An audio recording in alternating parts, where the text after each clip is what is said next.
Right, good evening, everyone, and a very warm welcome to tonight's event on sustainability and corporate mechanisms in Asia. This event is brought to you by the UCL Center for Ethics and Law. My name is Chiu, and I'm director of the center, as well as the chair for tonight's proceedings. With me this evening is a panel of distinguished speakers on the subject.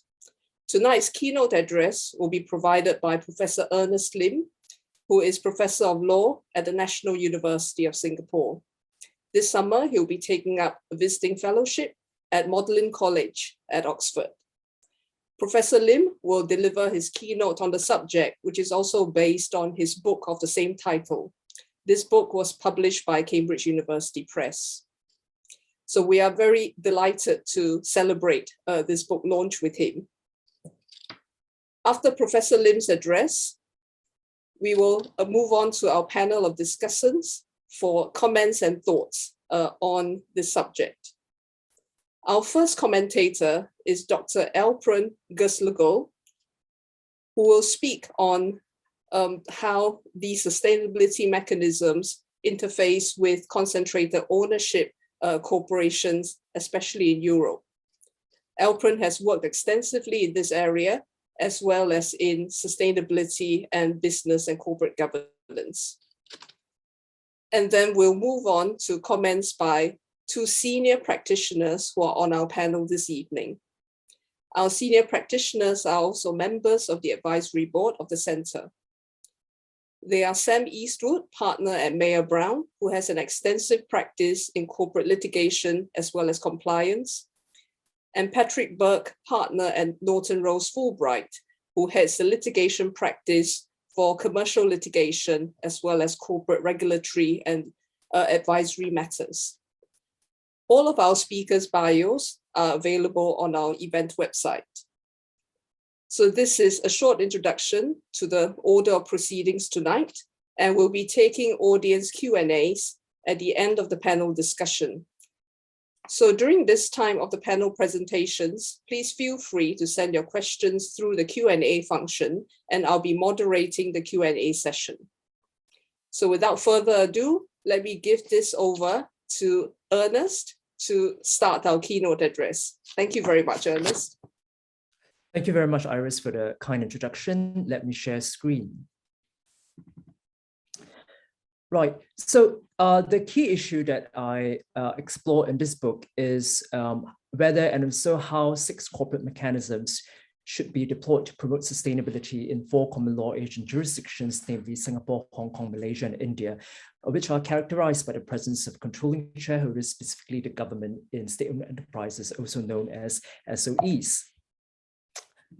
Now, the 6 corporate mechanisms that are the subject of analysis in this book include ESG reporting, board gender diversity, specifically female directors, constituency directors, which I refer to the German co-determination model and the Indian CSR model, stewardship codes, directors' duty to act in companies' best interests, and liability on companies and shareholders. Now, there are various definitions of sustainability, but for the purpose of the book, I define it as responsibilities of companies for the impacts that they cause to societies and the actions that they should take to address these impacts, which should include ESG and human rights considerations in their business operations and core strategies. Now, the 4 common law Asian jurisdictions, which I mentioned earlier, are Singapore, Hong Kong, Malaysia, and India. So why common law Asia? There are 2 reasons. The first is legal origins, the second is institutional context. So as for legal origins, there's a study conducted by Liang and Renovaux on the foundations of CSR, whereby they analyzed 23,000 companies from 114 countries. And based on the findings, they said that there's a strong correlation between a country's legal origins and the environmental and social rating.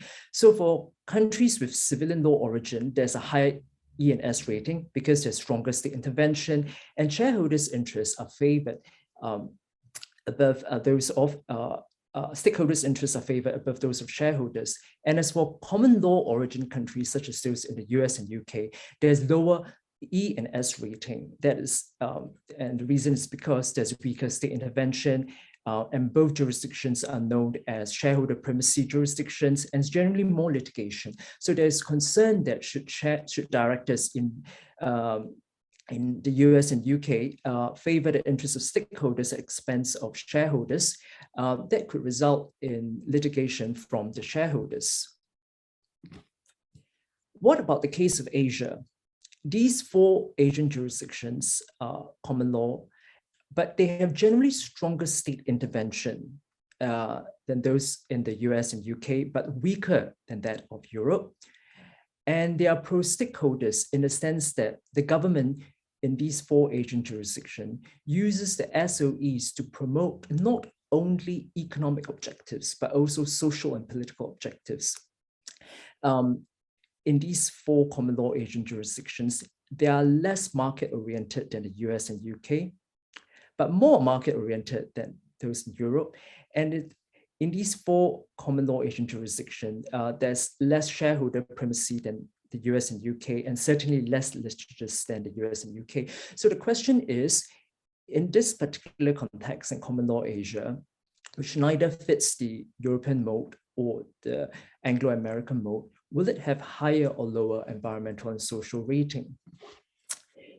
The next reason, institutional context. According to institutional theory, there are generally more voluntary adoptions and explicit articulation of CSR in US than Europe. The reason is that there's generally more state intervention in Europe and more pro-social policies in Europe than US. So there's less incentive for companies in Europe to explicitly articulate the CSR. So the question for the institutional theorists is that, does this apply to common law Asia? Now, in the book, I look at factors that drive sustainabilities in common law Asia. The first is socioeconomic development, genders of government. The second is rules of stock exchange. The third is internationalization of companies. And the fourth is the rise of SRI ESG investments. With regards to socioeconomic development, genders of governments, as I mentioned earlier, governments use state-owned enterprises not only to promote economic objectives, but also social and political objectives, which include a redistribution of income, subsidization of goods and services, and the promotion and protection of employment. Rules of stock exchange, that relates to rules that have been issued by stock exchange related to ESG reporting and how that has actually led to an increase in sustainability practices. Internationalization of companies refer to domestic companies within Asia that have set up operations and business and subsidiaries in other countries, or you could refer to foreign companies that have set up operations and subsidiaries within common law Asia. Now, the rise of ESG investments should be self-explanatory, given the fact that many of the major institutional investors have incorporated ESG norms within their strategies and their investment-making decision processes to which companies to invest and how to invest. Now, given the fact that in these 4 common law jurisdictions, the government plays an important role, SOEs play an important role, there are problems with such companies. The first is conflicts of interest between government's role as both shareholder and regulator. The concern here is that the government, as the regulator, may not take an even-handed approach towards the enforcement of laws and norms towards those companies of which it is a controlling shareholder. There's a concern that the government, as a regulator, may be biased towards those companies that it owns. Now, as for political influence and extractions of private benefits of control, there is well-documented literature on that. So the concern here is that the government, as a controlling shareholder, will expropriate minority shareholders. And this often takes place in related party transactions. Again, there's strong empirical literature related to PRC SOEs listed in Hong Kong, as well as the Malaysian and Indian SOEs, in which studies have shown that there's extractions of private benefits of control. As for political influence, there are also studies showing that the state, as the controller, can be quite interventionist. They will influence the business and operations of these companies, and they will take and they will dictate how the managers and the directors and officers are appointed. Now, let's look at the first mechanism, ESG reporting. As we know, the structure is usually that of comply and explain, but in certain circumstances, it can be mandatory. Now, there's lots of existing empirical research on ESG reporting, and this pertains to the effect of corporate characteristics, namely, how does the firm size, industry sector, board size, percentage of independent directors, percentage of government ownership affect the quality of ESG reporting. Now, there are mixed results. So, for example, there are studies showing that an increase in the percentage of independent directors will lead to an improvement in ESG reporting. But at the same time, I've come across more equivocal results showing that an increase in a percentage of independent directors does not necessarily lead to an improvement in ESG reporting. There are also studies showing that an increase in government ownership will lead to an improvement in ESG reporting, but there are also studies showing otherwise. Now, so in my book, I analyzed 200 reports of top 50 listed companies in each of the 4 common law jurisdictions in Asia. At the outset, I should say that such a study has a limitation, given the fact that the reporting rules are different in these 4 jurisdictions. Some jurisdictions permit companies to opt out if they adopt GRI standards. And these 200 reports of these listed companies span different industries. So there are different emphasis in their ESG report, and they adopt different methodologies. There's often no consistency or uniformity. Now, for Hong Kong, about 38% of SOEs and 37% of non-SOEs have very poor disclosures, little or no quantitative data being provided. And tellingly, 35% of companies do not give any explanations for failing to comply 2 or more environmental factors, although Hong Kong adopts a comply and explain approach. And as for Singapore, the SOEs fare slightly better than the non-SOEs in terms of having better disclosures. After all, 15% of SOEs and 33% of non-SOEs have poor disclosures.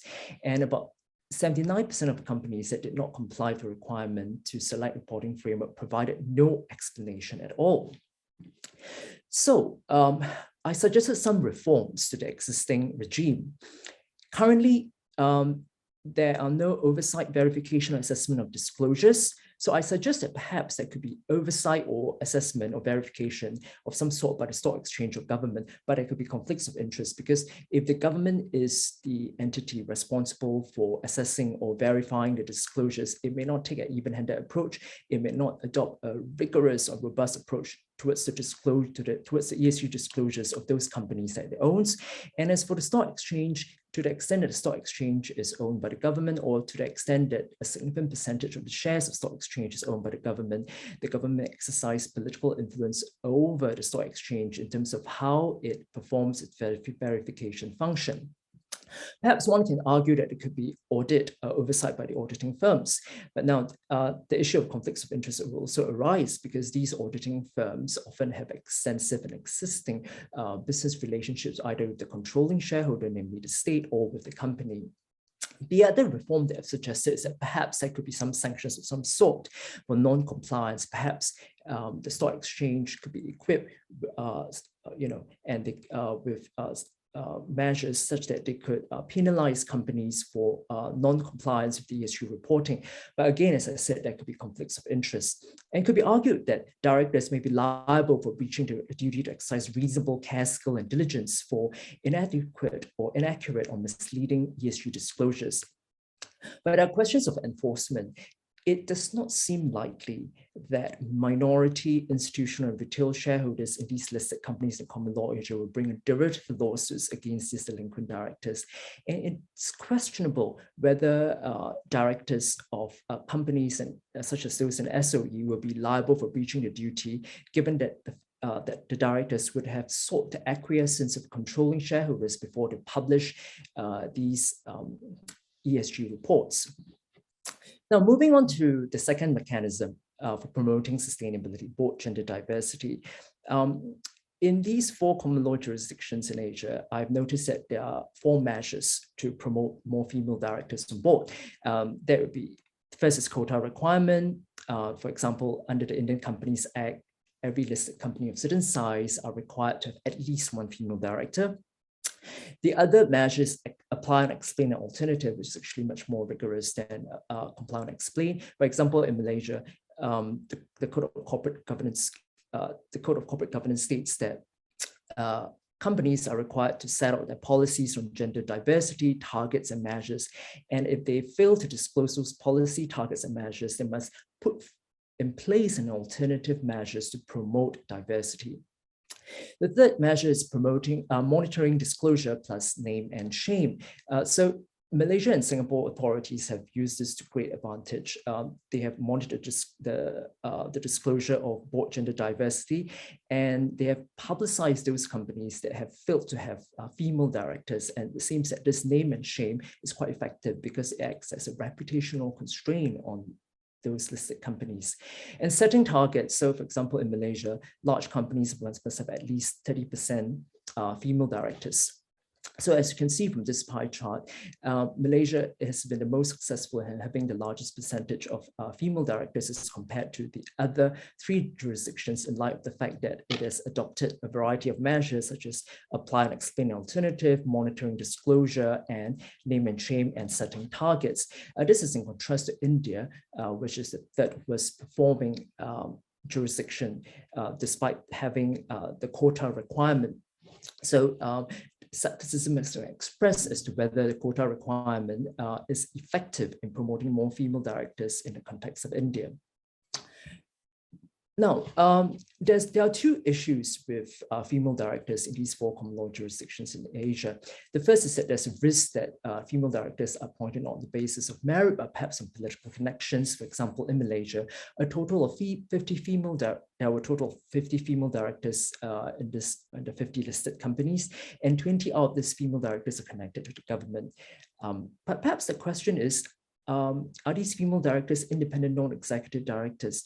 And the key questions we should ask is not about political connection, but are they independent? But the concern here is that the definition of independence is stated in the listing rules quite malleable, and it could be possibly exploited by the government as the controller.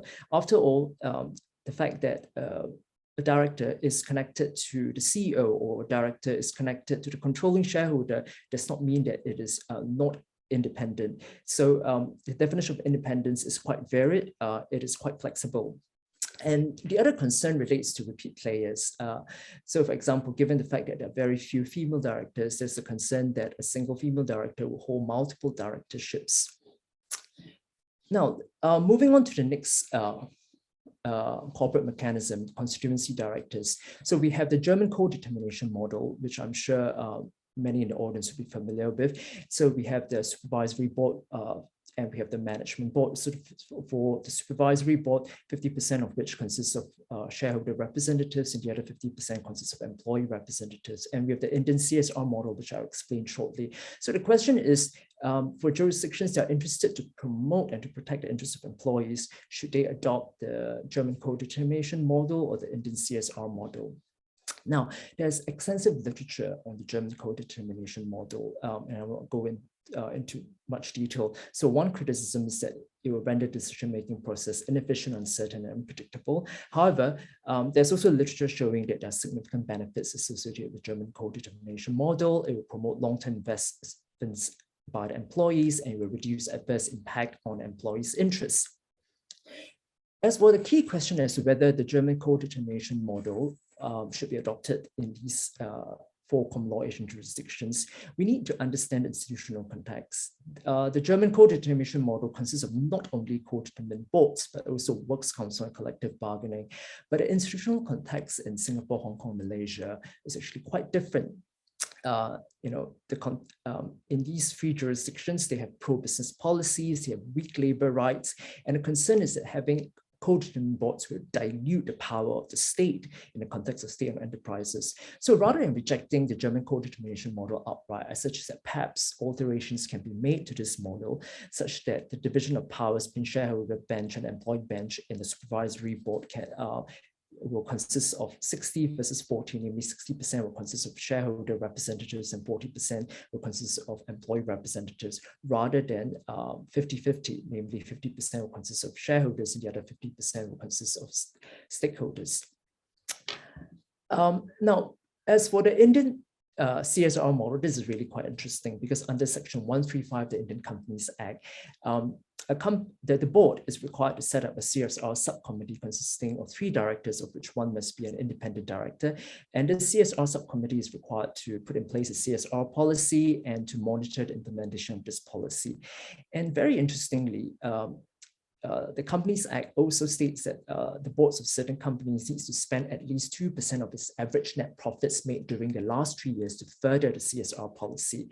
However, this is comply and explain. So the key question here is whether Section 135 is effective in promoting sustainability, and I'm very doubtful. So Section 135 is actually no more than a corporate philanthropy exercise. The 2% expenditure only applies to domestic, not overseas expenditure. And a major criticism is that activities taken by companies in normal course of business will not be considered part of CSR. So for example, if companies take measures to improve the welfare of employees, such as by improving their working conditions or increasing their salaries, this would not be counted towards the fulfillment of Section 135. And if a company actually takes measures to improve the supply chain due diligence, this will not be considered as satisfying Section 135. Now, stewardship codes, this originated from the UK, and it has been adopted in many jurisdictions around the world, and of course in the 4 common law Asian jurisdictions. Now, there's a huge problem with stewardship codes. Given the fact that it originated in the UK, it is targeted at asset managers and asset owners. But interestingly, when these 4 common law jurisdictions adopted these stewardship codes, the codes do not target the controlling shareholders, who of course wield far more power than the asset managers and asset owners. And the other criticism of the stewardship codes is that these are just aspirations and guidelines, and no sanctions are often attached, and the contents of the code is not clear. And as a result, a common concern is that it is just virtue signaling or window dressing, and it's not a particularly effective mechanism for promoting ESG. Moving on to directors' duty to act in companies' best interests, I suggest that there are 4 lessons. Now, rather than taking a binary approach, namely, let's reject the shareholder primacy and adopt stakeholder value, and directors should be required to protect and promote the interests of stakeholders, I suggest that we need to look at a couple of things. The first is that we need to understand that there's a variation in interpretation and implementation of best interest duty. So for example, in Hong Kong, it is a shareholder primacy jurisdiction. In India, it's stakeholder value because the Companies Act explicitly requires directors to promote the interests of stakeholders. And Singapore arguably adopts a real entity approach, namely the company has interests that are separate and independent of those of shareholders and stakeholders, but could possibly overlap with these interests. And Malaysia arguably adopts a context-sensitive approach. So perhaps we can adopt neither a shareholder primacy or non-stakeholder value approach.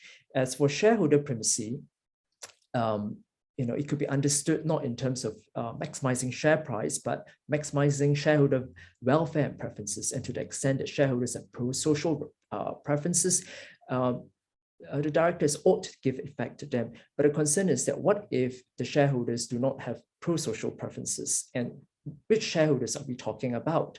And even for proponents of stakeholder value approach, the question is, how likely will directors in these 4 common law jurisdictions in Asia defy the controllers in state-owned enterprises? And it is important to note that stakeholders in these 4 jurisdictions do not have enforcement rights. Only shareholders are allowed to enforce directors' duties. And if shareholders do not have enforcement rights, how effective will it be to allow directors to take into account the interests of stakeholders? But yet these stakeholders do not have enforcement rights. So I also argue that it's very important for for scholars and policymakers and lawyers to take note of the concentrated ownership model and how it affects the interpretation and implementation of the best interest duty. So we need to understand the identity and interests of the controlling shareholders. Do they advance public welfare, or do they extract private benefits of control? And we also need to understand how effective are the private and public mechanisms for enforcing directors' duties. So although we can have a very robust set of law governing directors' duty to promote sustainability, to promote the interests of stakeholders, but we really need to pay attention to the enforcement mechanisms, because weak enforcement mechanisms essentially render the doctrines ineffective. Finally, liability of companies and shareholders. So the key issue here is where a subsidiary has caused tortious harm to its employees or third parties and is insolvent or undercapitalized. Can the employees of third parties sue the parent company?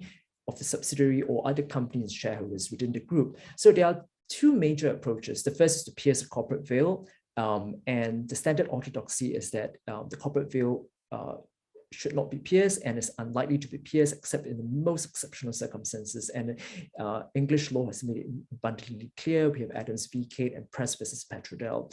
However, in Malaysia and India, the single economic entity argument, which has been rejected in the UK, has been accepted.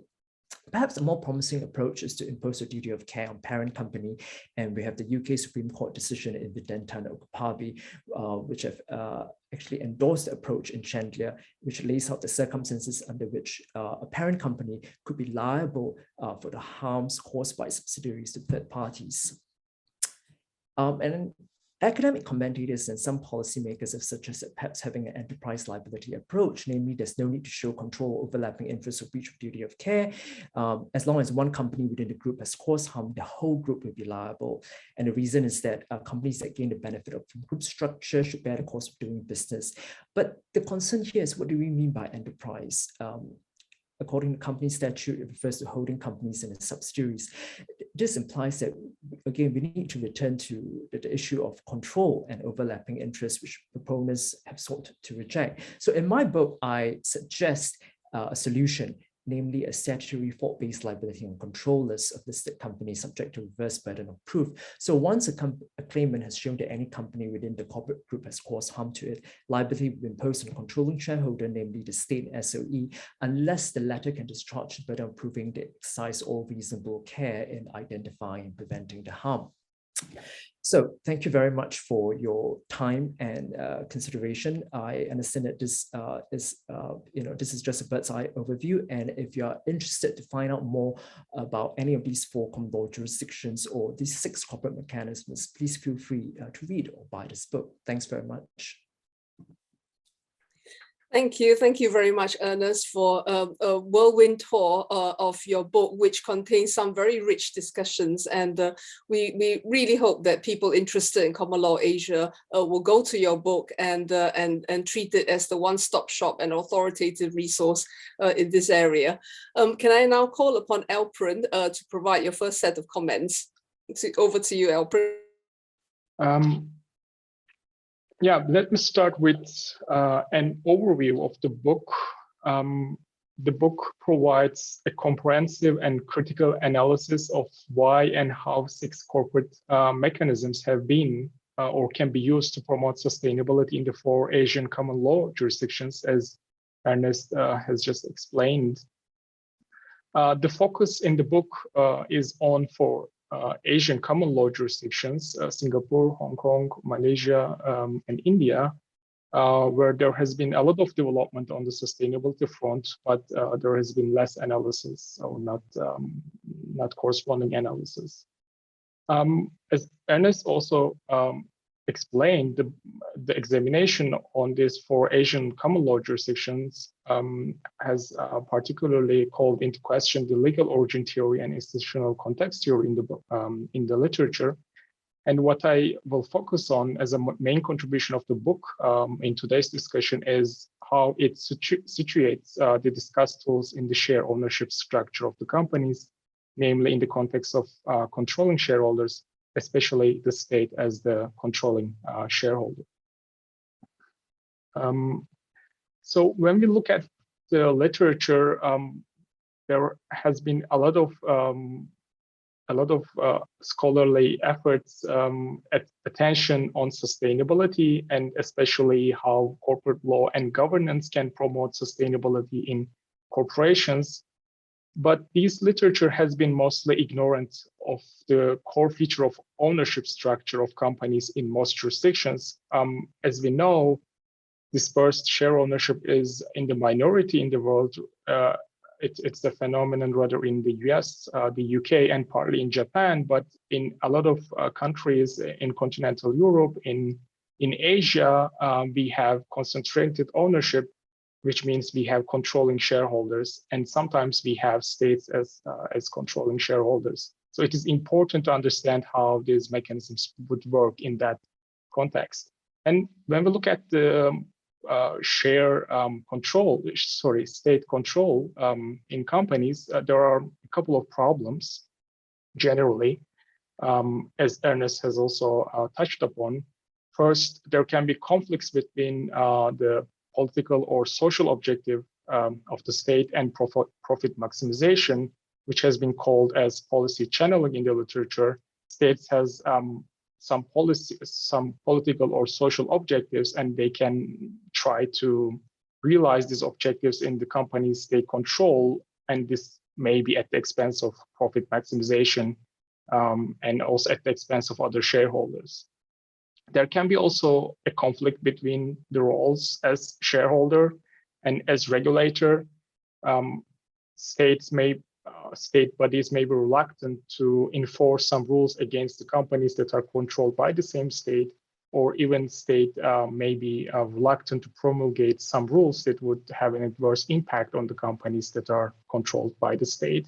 And lastly, there can be extraction of private benefits of control at the expense of other interests and desirable goals. As Ernest has said, there has been a lot of work on the documentation of private benefit of controls by the state at the expense of minority shareholders, how states divert value from the companies they control.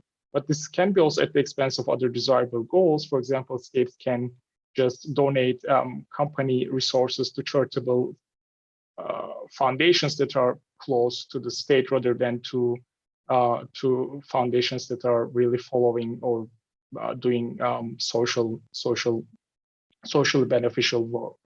But we should also note that states as controlling shareholders may promote sustainability for benefits, legitimacy, or appearance.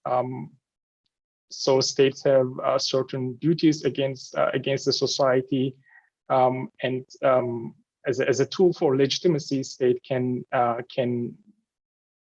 run the companies it controls for the long-term value maximization, which can also be beneficial for the society as a whole.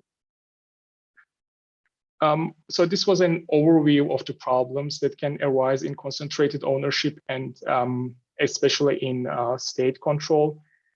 So what are the potential problems in state-owned enterprises in terms of the 6 corporate mechanisms Ernest discusses in his book?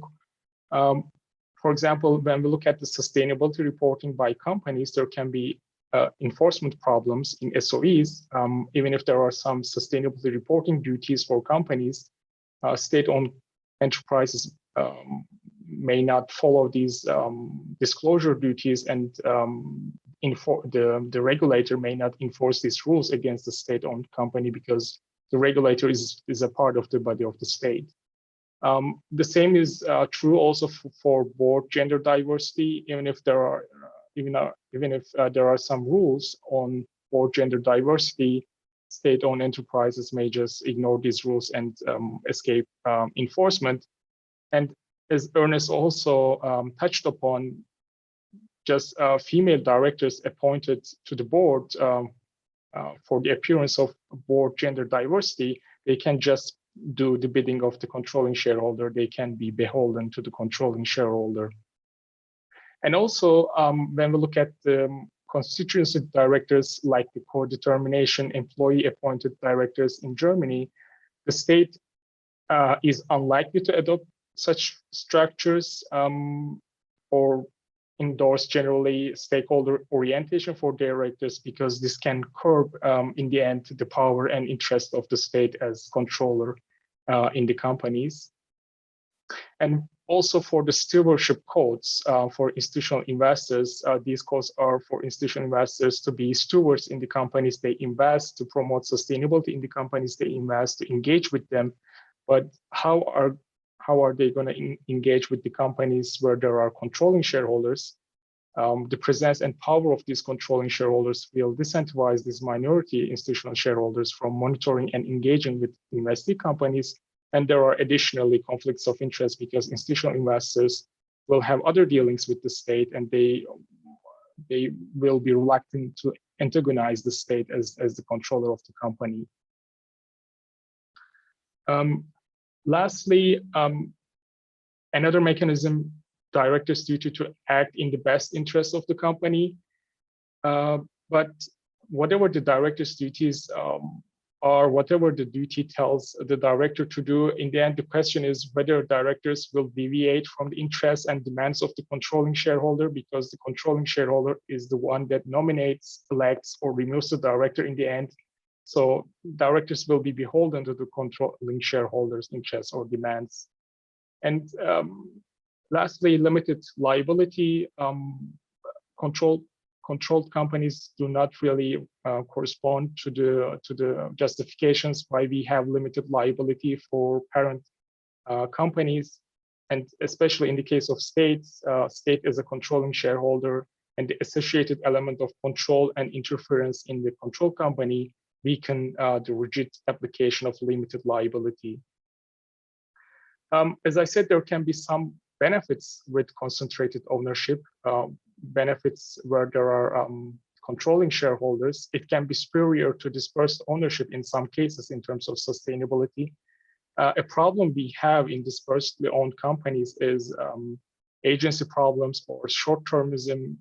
Directors, managers, they are short-term oriented. They do not maximize long-term value, or they also extract benefits or divert value from the company rather than working for the shareholders' interests.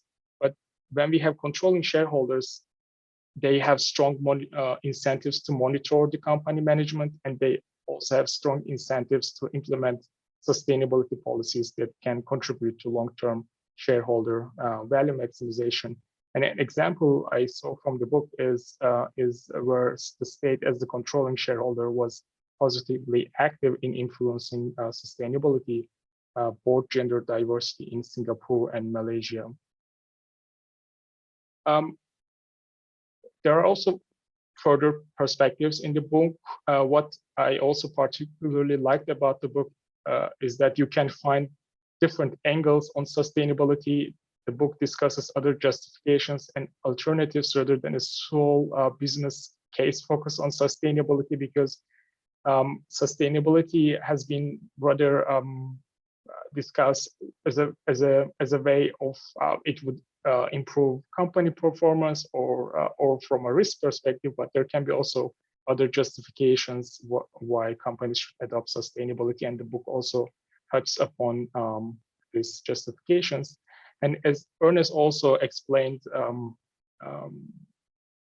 a couple of minutes ago, in the book you can find various reform options to increase the effectiveness of the discussed mechanisms per se, and also against the problems caused by the existence of controlling shareholder. I also highlighted here the option of cross-listing, because a lot of state-owned enterprises, especially in the case of UK, list their shares on stock exchanges, foreign stock exchanges, for example, in London, and therefore they are also subject to stock exchange listing rules that are promoted by other bodies. But there's a catch here as well. The stock exchange is attractive for these state-owned enterprises because sometimes there are carve-outs for these state-owned enterprises from the listing rules, so they are not really subject to all listing rules promulgated by the stock exchange. So so cross-listing can also be an effective method. The discussion in the book has also broader relevance. The discussion is especially relevant for the continental Europe. As I said, continental Europe, we have also a lot of listed companies where there are a lot of controlling shareholders. Maybe state ownership is not that common, but we have a lot of controlling shareholders. And the conflicts eliminated in this book in terms of sustainability can also occur in these jurisdictions. For example, a conflict is that state as a controlling shareholder can be reluctant to reform, to adopt sustainability mechanisms. In Europe, we have the same problem or similar problem. Non-state controlling shareholders have strong power and strong lobbying power, and they also lobby for friendly legislative actions, and they also get these actions in the end. Another problem that has been noted is that state as a controlling shareholder can extract PBC in following or not following sustainability policies. It is the same for non-state controlling shareholders in Europe. For example, they can follow some environmental policies because they want the company they control to be environmental friendly, although it may not be shareholder value maximizing and therefore damaging for other shareholders that do not have the same preferences. I should also note that the discussion in the book on these corporate mechanisms is sufficiently contextualized so that cross-border policy implications and transplants can be more informed. I should also note that given that the world community is increasingly concerned with the fight against climate change, it is very important to scrutinize how to achieve environmental sustainability in state-owned enterprises, because most of the carbon majors across the world and emerging markets are state-controlled, as this graphic from a well-known scholar shows that carbon majors are mostly state-owned or even states themselves. Lastly, I also would like to provide some further food for thought, also as questions to Ernest and also as a basis for the discussion. First, to the extent the tools that we discuss are corporate law and governance mechanisms, what are their relation to the old-fashioned regulation to correct the externalities? Is there a complementarity, or are we talking about substitution? So a current theme in the literature or in the discussion has been that the corporate law and governance mechanisms are more feasible. They are more likely to be adopted rather than the hardline tools like carbon tax. So they can be substituted for governmental failure to address externalities. But as has been noted, do they really work in control companies, or do they also cause some unintended consequences? For example, ESG reporting has been particularly important for listed companies because ESG reporting rules mostly stem from stock exchange rules, or even if they are not regulated by stock exchange, ESG reporting has been required largely for public companies.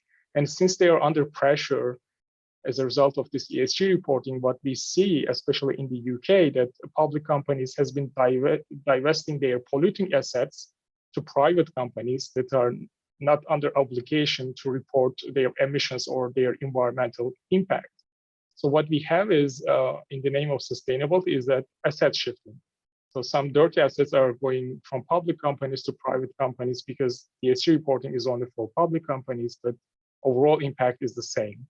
So there can be some unintended consequences as a result of using such tools for sustainability.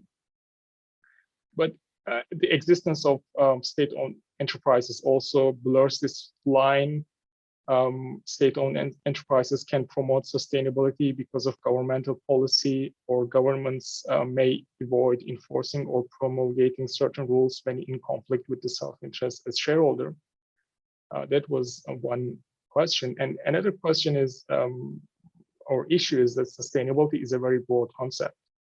So we are talking about increasingly about environment or climate change, but sustainability or ESG as buzzwords come into use, but we don't really know what they really mean or which action we should really take.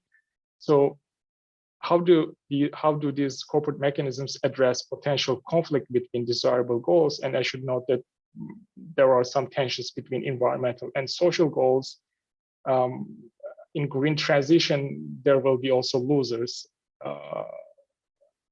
in terms of adverse social impact. So state-owned enterprises can obviously prioritize certain goals because states have certain policies, but how should fiduciaries, such as directors or institutional investors, balance these different goals? So it is, I think, not easy to solve. So I finish here and I look forward to listening to more discussion. Thank you very much, Alperen, for your thoughts. I'm sure Ernest would like to respond to some of them, but shall we defer your response in favor of asking the senior practitioners on the panel to comment first? I think I'll first ask Sam in terms of speaking in relation to your international experience on this, and also from a comparative point of view in terms of how you see some of these insights as applicable or as being compared to challenges and issues faced by our companies and companies in the Anglo-American tradition. Over to Sam. Okay, so no slides from me and Patrick, you'll be pleased to hear. I would say that there's a huge appetite out there for insight and clarity in this area, Ernest, as companies and advisors like Patrick and I try and navigate the fast-changing, fast-developing area. So well done for producing your book, but don't rest on your laurels, because I think the pace of change is such that it won't be long before your publisher's looking for that second edition. That's the way things go. So what I thought I'd do was just provide a little bit of real world context and flavour derived from my everyday experience, and Patrick will give further reflections. And some of that might provoke a response or a comment from you, Ernest. I recognise that the time is relatively limited. But they are these. I think there is a focus on climate change. I think in the world of sustainability, I think it's easy to overlook the importance of S and G, that is the social and governance factors, which you do bring out in your book. You talk about boards and gender diversity. I think board experience and capability broadly in the area of sustainability is a challenge, and it's one that some companies are beginning to recognise. They need to look at recruitment of people, the right sort of people onto boards, and they need to look at whether they need advisory boards or experts to supplement that experience. But this is a new area, it's a new area of risk, and one that boards are not always particularly well equipped to undertake. And then looking at the legal departments, the people that Patrick and I principally serve, they have a real challenge in tracking and prioritising laws and related actions and strategies. And so companies are looking to in-house functions who are already stretched and who don't feel at the moment particularly well equipped to advise in the area of sustainability. They need help. And what they're doing in the more advanced companies, there is a good interaction between the existing and strong sustainability teams and the legal teams who are beginning to get to grips with the area and related risks. And that's healthy. It can be quite challenging. So existing methodologies and approaches towards disclosure are, the legal team are beginning to challenge those and to look for robust supporting evidence behind oft stated statements. And we're all worried about greenwashing. I suppose you've been focusing on the laws in particular jurisdictions and the particularities of the Asian jurisdiction. I'm very taken by the other drivers behind sustainability, which in turn will inform laws, but consumer demands, international or institutional shareholder activism, senior management leadership, NGO pressure. I think civil society is hugely important in this area.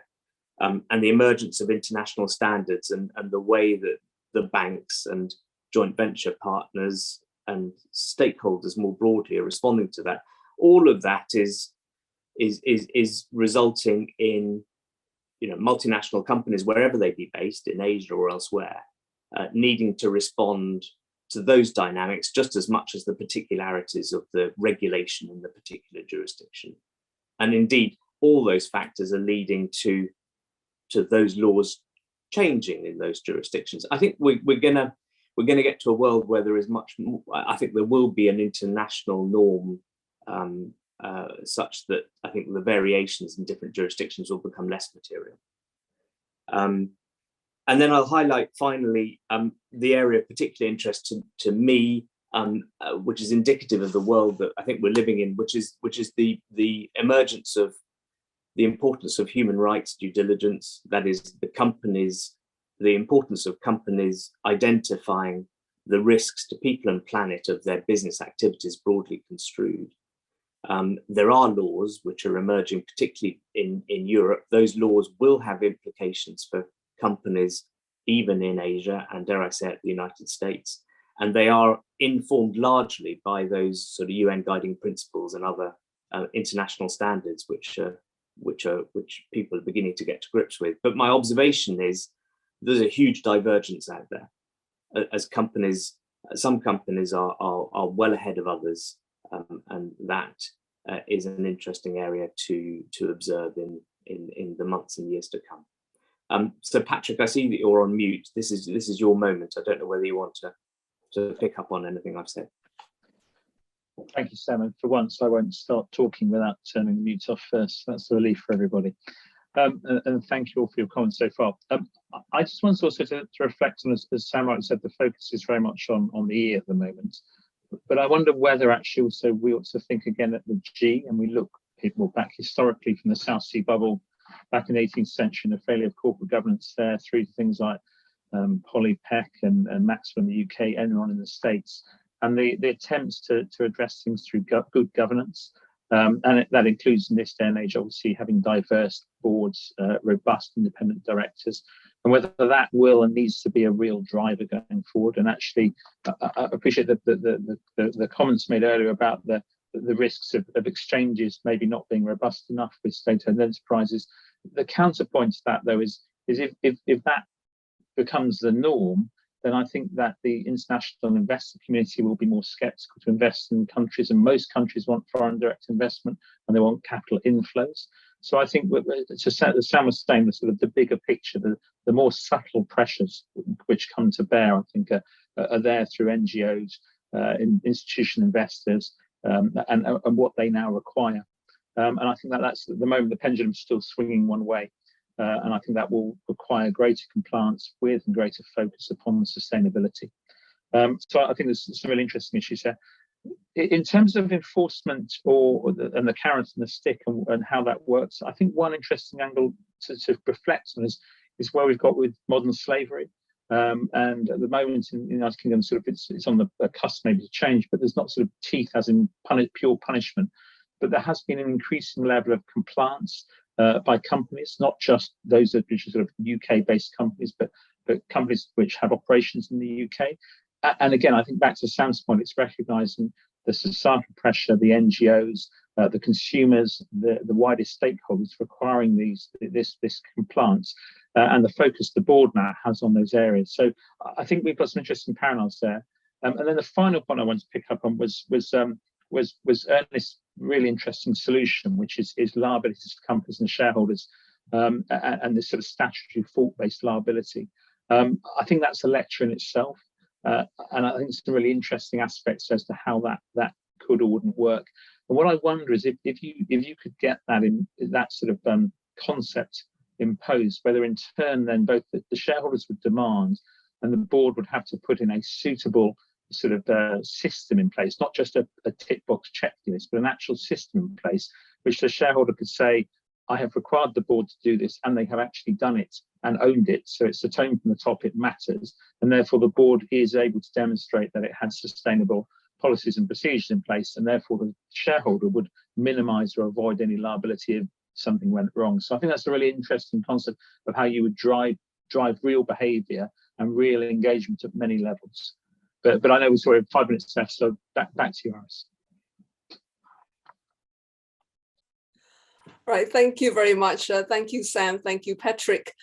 Shall I now get back to Ernest in terms of points that you might want to respond to in Alperen's presentation, as well as the comments by the practitioners? I think there is probably a lot there in many different directions as well, but I'll let you select what you might want to respond to. Over to you, Ernest. Thank you very much, Alperen, Sam, and Patrick, for your invaluable comments and observations. I think I just want to pick up on one point that was mentioned by Alperen, and he said that there could be conflicting duties on the part of the fiduciaries, right? Because if you're the directors, and how are you going to weigh and balance and give effect to multiple and competing environmental and social considerations which are considered important? And I think this is a really interesting point because according to the Indian Companies Act, directors are explicitly required to protect the environment, to promote the interests of shareholders, to promote the interests of and stakeholders, and to promote the interests of the company as well. So one common criticism is that whose interests should be prioritized if they are in conflict, and how should directors go about doing that?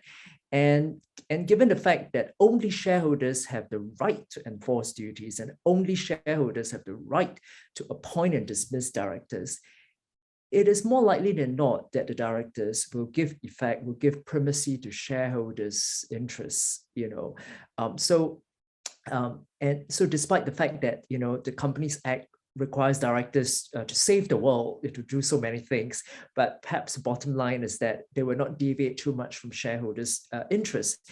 And so the critical question comes is, which shareholders are you talking about? So at least in the context of state-owned enterprises, it is the controlling shareholder, the state, that we are talking about. But in a dispersed ownership jurisdiction, institutional shareholders, especially some of the big 3 or big 4 asset managers, would have a huge say in how the directors conduct their duties. And you also mentioned about the fiduciaries, namely the asset managers and asset owners. So asset owners owe fiduciary duties to the ultimate beneficiaries. So there has been literature and there has been concerns raised that although asset owners and asset managers take into account ESG considerations in their investment decision-making process, in their strategies, to the extent that taking into account these ESG considerations will not increase risk-adjusted returns, they will not do so. So there was actually an interesting article in the Modern Law Review that I read recently, which says that yes, on paper, we say that we take into account ESG considerations, but ultimately we are actually quite conservative in the way we do our investments, because we need to increase the risk-adjusted returns. And asset managers and asset owners will be concerned that the ultimate beneficiaries may take action against them, or may actually remove the funds from their investments if the risk-adjusted returns are not increased. So there's this tension, and I want to pick up on Sam's point regarding institutional shareholder activism. I think this is a really interesting issue, and we have seen institutional shareholders in the US and the UK agitating changes on the board with regards to addressing climate-related risks, and with regards to potentially misleading climate disclosure or under-reporting of climate risk. So institutional shareholders play a critical role in the UK and in the US. So the interesting question is, in the context of Asia, in this 4 common law jurisdictions in Asia, whereby the state is the controlling shareholder, how effective is institutional shareholder activism? So I have not seen lawsuits brought by institutional shareholders against state-owned enterprises, but increasingly what I've seen or heard is that there have been agitation for changes, such that shareholder resolutions have been put forward that challenges the actions and the omissions by the controlling shareholder and by the state, by the controlling shareholder, which is the state, and as well as the board of directors and these SOEs. So perhaps increasingly, what I would see in this part of the world that I live in is that we are likely to see more shareholder resolutions that could potentially bring about further changes that could act as a sort of a reputational constraint on the state as the controlling shareholder. And then you mentioned about emergence of international standards. That's absolutely correct, at least with regards to climate change, given the fact that the financial authorities in many of these jurisdictions have actually agreed in principle to the Paris Agreement and have also signed up to many of the international norms and instruments governing climate change. So I think with regards to climate change, and with regards to the E, is certainly far more promising. However, the S, which Patrick mentioned about, namely, modern slavery, that unfortunately has not caught up in these 4 common law Asian jurisdictions. There is no Modern Slavery Act. I think there ought to be, but currently there isn't. But pressure stems from, stems from the fact that the counterparties, the consumers, and the third parties with which they deal with increasingly expect these state-owned enterprises to have a robust set of supply chain due diligence to combat modern slavery.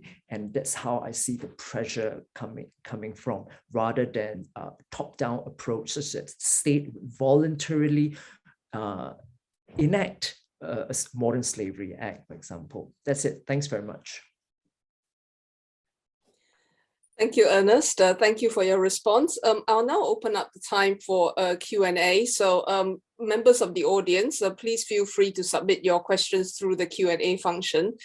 We do have an interesting question by Professor Catherine Malecki, who works quite closely with our center on a number of issues, including sustainable finance. And she's prepared a question earlier for Ernest regarding whether or not he sees the European regulatory policy efforts to likely bring about some form of international convergence. I think Europe in this area has introduced of late a lot of explicit policy in order to promote sustainable reporting by corporations in a credible manner, the adoption of standards that Europe is going to foster, that hopefully would be more credible and more measurable compared to the GRI, for example.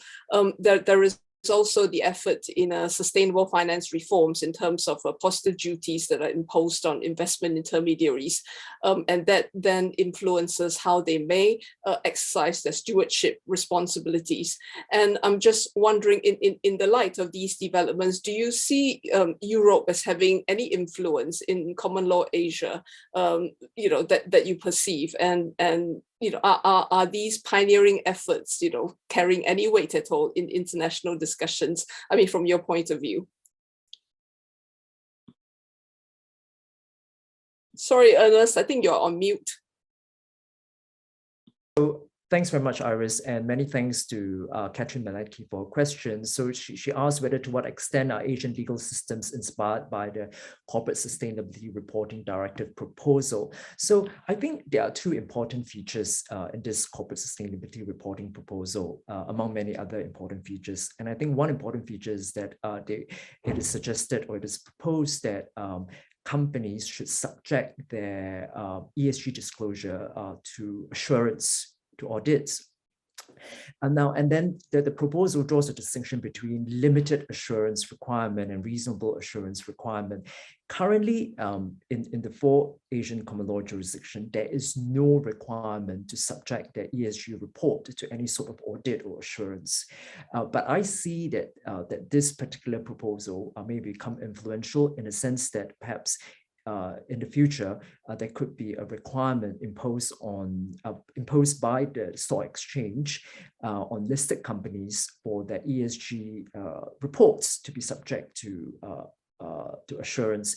And I've done an empirical survey as well in my book, and in one of the appendices, whereby I show which companies have voluntarily subject themselves to audit.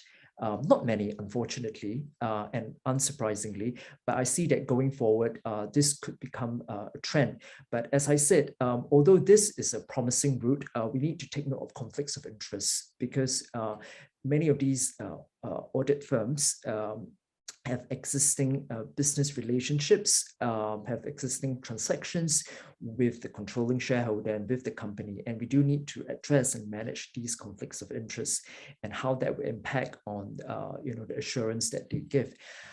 And the second interesting feature of the corporate sustainability reporting proposal is that the ESG report will have to be described and have to be set out according to a certain digital format so as to ensure consistency and reliability and also to ensure that it's much more informative. I think that this is an extremely good proposal, and it has not been put in place yet in the Asian jurisdictions, but I can see that coming. So these two important I could see that these two important features will gain traction in common law Asia. Right, thank you very much. There are no further questions, I think, that have come in live, but there is a question that's been submitted earlier from Share Action regarding access to information, especially sustainable performance and achievements with regard to companies in common law Asia, and how such information may be more readily accessible or available to institutional investors coming from the West. I'm just wondering whether you have any tips to help our member of the audience from Share Action? Two things. I think the first thing is that we can look at the ESG reports, which listed companies are required to publish pursuant to the listing rules. But as I've mentioned earlier, based on my analysis, unfortunately, most of the reports are of a boilerplate nature. They are quite cursory and they are not particularly informative. And I think Sam alluded to earlier that one of the challenges facing companies is how do you provide accurate and informative ESG disclosure, particularly related to climate change. So ESG reporting, unfortunately, may not be that effective a function in ensuring that the relevant stakeholders are kept appraised of the situation. The other mechanism that I know of is inspection of documents. So for example, shareholders can request board minutes, for example, to be disclosed to them, but again, that could be rather cumbersome, and also it depends on whether shareholders have the appetite to request for those information, and the request for such information, surprisingly, may be subject to some sort of proper purpose requirement. So these I'm aware of these two measures. Right, thank you, Ernest. I don't seem to have any further live questions that have come in. I mean, we do have some time before the sort of scheduled close of the event. And if you would allow me, if you would indulge me, I'll probably ask you a question of my own.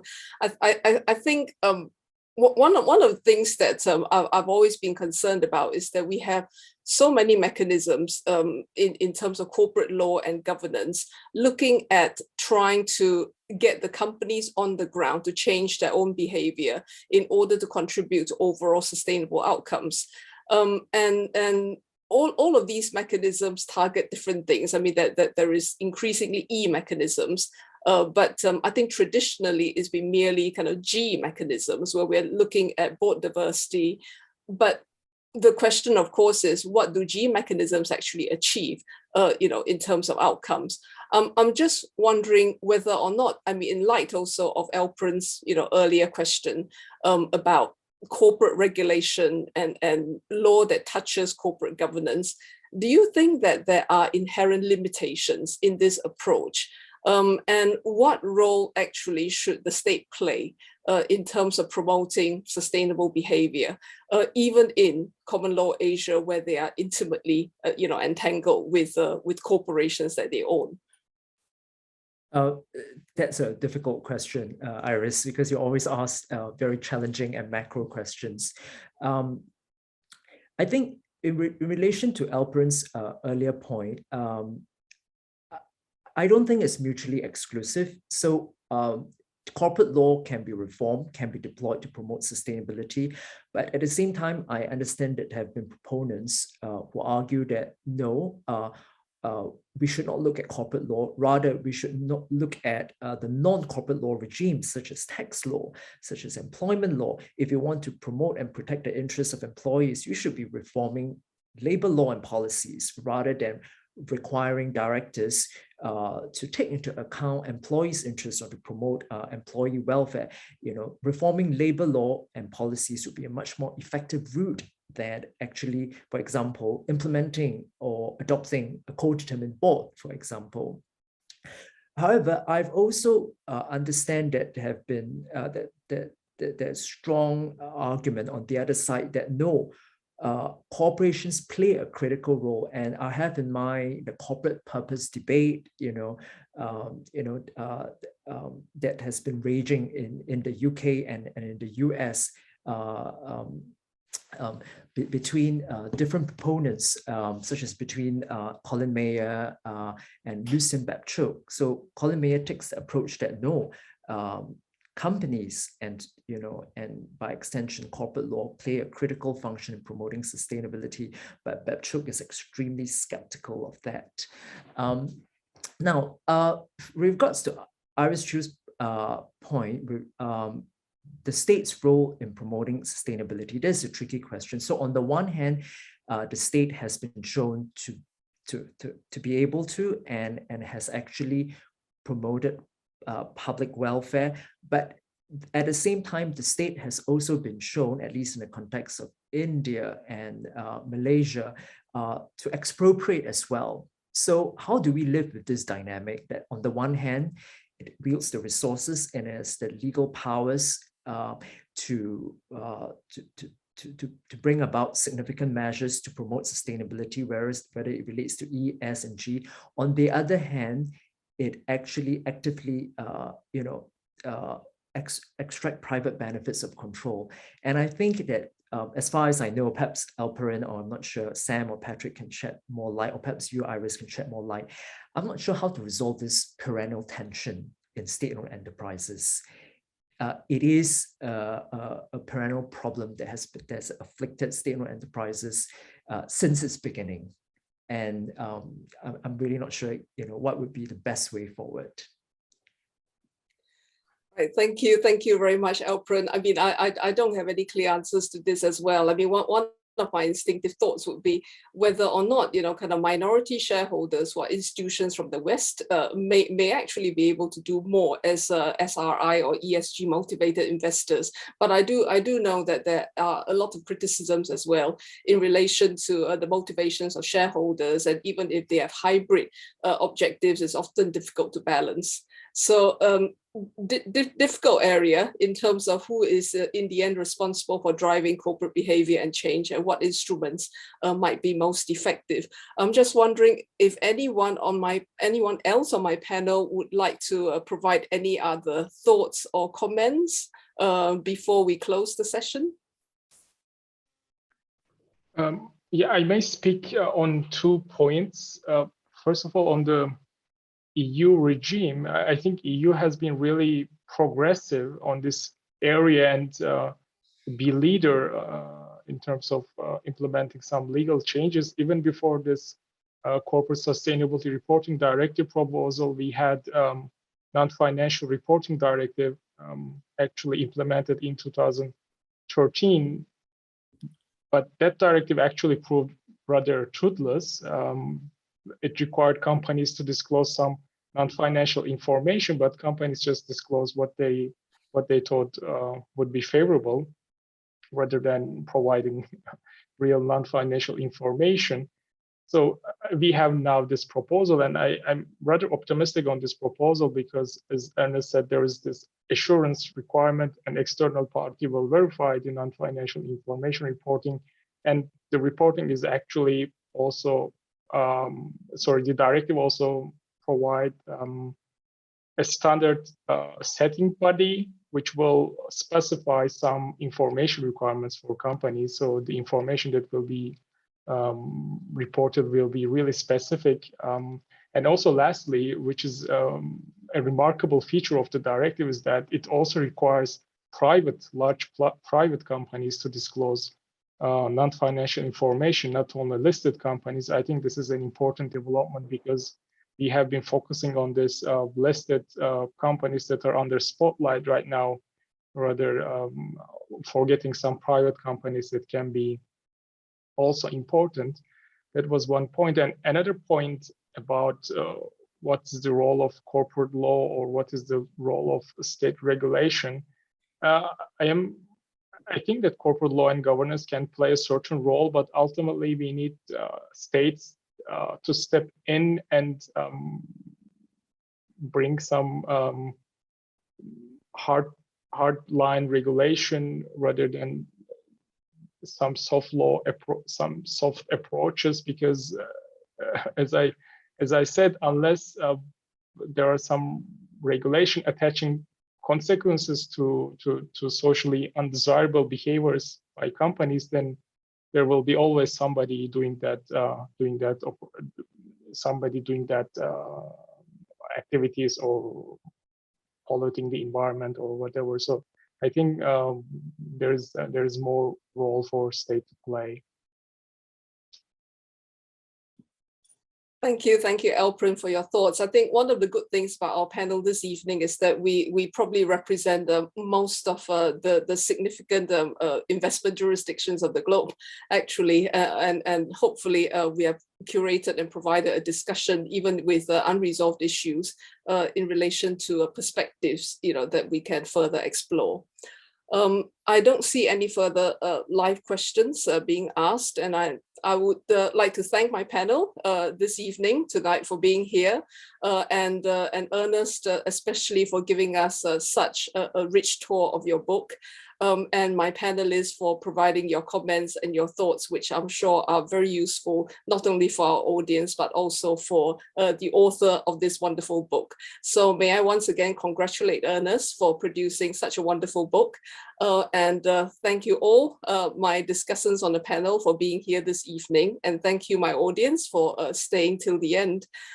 Without further ado, I shall close this session and wish everyone a great evening.